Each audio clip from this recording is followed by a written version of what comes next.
Report. An expedition began the search for her aircraft once again. In 1937, Amelia Earhart and her navigator Fred Noonan disappeared mysteriously during their attempted round-the-world flight. Years after disappearing into the Pacific Ocean, despite America's biggest ever rescue mission, no trace of either Earhart or Noonan was ever discovered. After nearly 9 decades of speculation, this legendary flying enigma has taken a turn. Until last year, neither the remains of the pilot nor the wreckage of the plane had been found. Where did the plane hide for so long, and what finally happened to Earhart's plane? Join us as we solve one of history's greatest flying mysteries.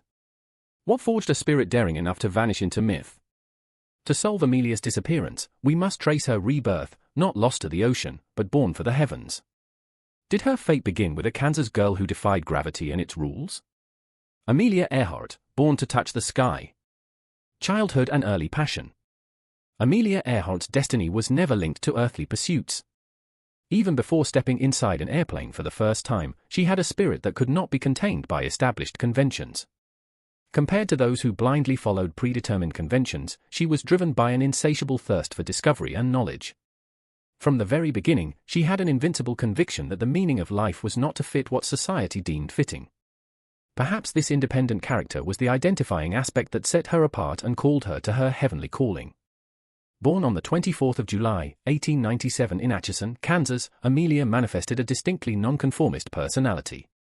While her contemporaries spent their leisure time in normal play activities, she engaged in much more adventurous play, tree climbing, racing through grassy spaces, and stretching boundaries of what might be regarded as proper behavior in a young lady of her age. Her closest friend was her younger sister Muriel, who shared her sense of adventure. They both avoided the conventional activities of tea parties and dolls, instead focusing their energies on construction projects and exploration, driven by an insatiable curiosity about the potential of their world. One of her most remarkable childhood adventures was constructing a homemade roller coaster in her backyard. Together with Muriel, they employed wooden boards, boxes, and other items to create a track from the roof of their tool shed. After finishing it, Amelia ascended to the top, sat inside her makeshift vehicle, and slid down the track. Even though the experience was a crash with scraped knees and knocked-out breath, her response was characteristically upbeat. She stood up with a triumphant smile. In later life, she would recall the experience as closely akin to the feeling of flight. Her parents were unaware, however, that this initial experience was the beginning of the adventures ahead. Aviation awakening. Aviation at that time had not yet entered her awareness, though her attention instead shifted to pioneering women who had pushed through barriers in life, successful physicians, athletes, and adventurers. Her scrapbook, filled to the brim with newspaper reports on these path-paving women, was not just inspirational, it was tangible proof that she too could achieve greatness. But her youth was not entirely spent adventuring and daydreaming. There had been difficulties in domestic life, primarily brought about by her father Edwin Earhart's drinking problem, which created instability in the home. The turning point in her life was in December 1920, when Amelia and her father visited an air spectacle in Long Beach, California. Even though she had never previously considered aviation a career, observing planes soaring in the air made an inner shift in her. Flight at the time was still a relatively new and dangerous activity, commonly thought of as a man's sport. But when her father organized for her to ride on a short flight with pilot Frank Hawks, Amelia experienced an epiphany. The moment the plane lifted off from the ground, she was certain this was no mere entertainment, it was freedom. It was purpose. She knew later that the experience was one of profound connection, as though the sky had been calling her all her life, and she had finally responded to its beckoning. Flight training and dedication. From that moment on, Amelia was determined to be a pilot. The gap between dreams and reality was wide, though. Flight training was costly and flight schools were especially hostile to female pupils. Undeterred, Amelia worked a string of jobs to earn the funds needed: truck driving, photography, and stenography, sending every dollar she earned toward flying lessons. In 1921, her perseverance finally bore fruit as she earned enough money for her first formal training. Her instructor, Nita Snook, was also among the rare women pilots of her generation. Nita soon understood that Amelia was no normal student. She possessed unflinching dedication and an irresistible passion to master the art of flying. Her commitment to perfection was unveiled through her rapid progress. Within 6 months, Amelia had enough money to purchase her own airplane, a shiny yellow Kinner which she christened the Canary. The little plane was strong and reliable, and she experienced the true freedom of the air. Flying became a total passion with her. She practiced with dogged dedication, constantly striving to master new techniques, increase her speed, and build her confidence. Breaking records. In 1922, she achieved her first major milestone by flying to an altitude of 14,000 feet, higher than any woman had ever flown. This was merely the beginning of what would prove to be a distinguished career. She soon became a skilled flyer and a powerful force for women's empowerment. By speaking out, writing articles, and providing encouragement in person, she inspired other women to learn to fly. She flew for herself, but also for every woman who ever had her dreams downplayed. By 1928, Amelia's legend had grown a lot, from a life-altering phone call. Where will it lead? Stay with us to find out. How did a woman who flew a canary become a legend? If defying gravity was her rebellion, why did a publisher, a socialite, and a plane named Friendship hurl her into the flight that etched her in history forever? The Atlantic crossing and fame.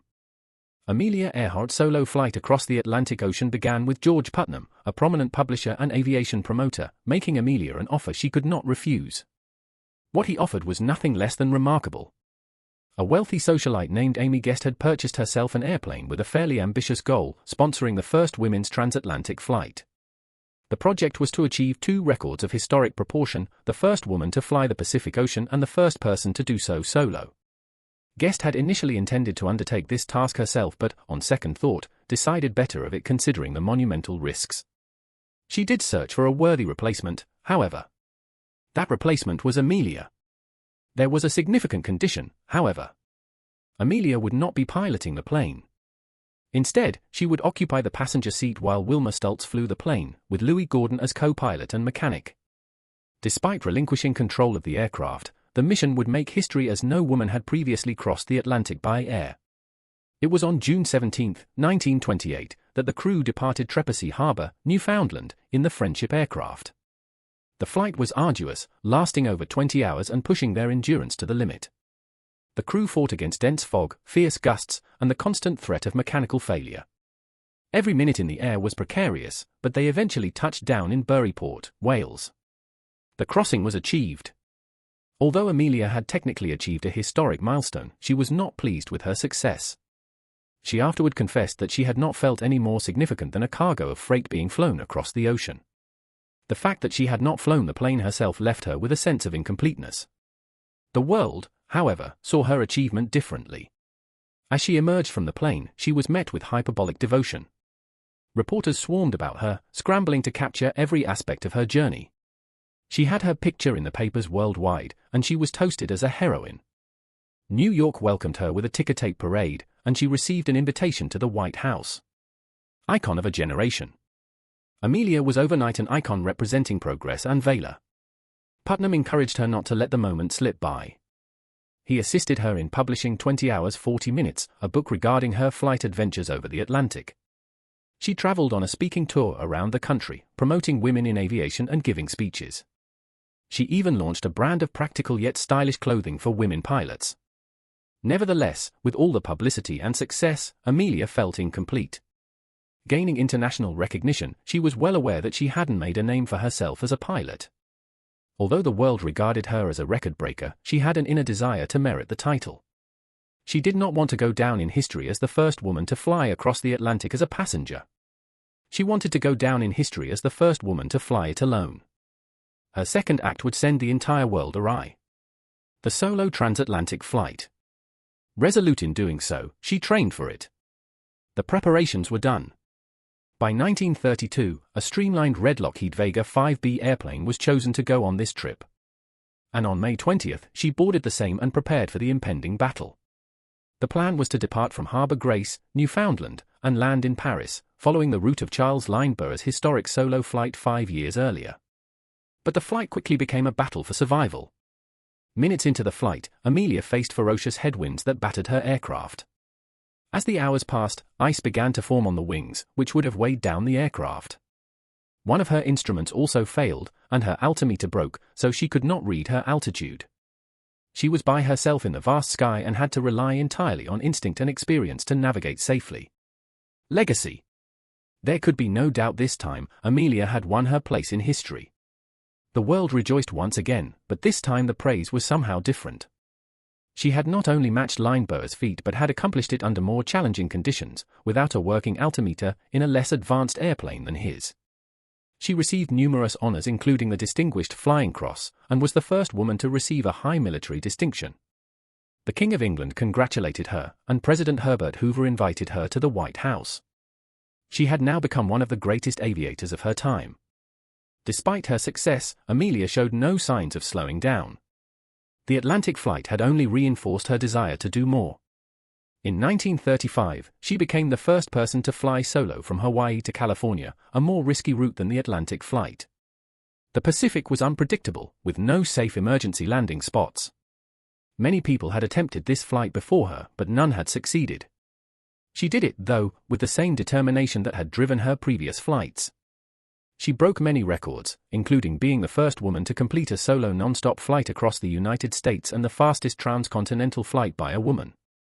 Each of her achievements cemented her status as a pioneer, not just in aviation, but in inspiring generations to follow.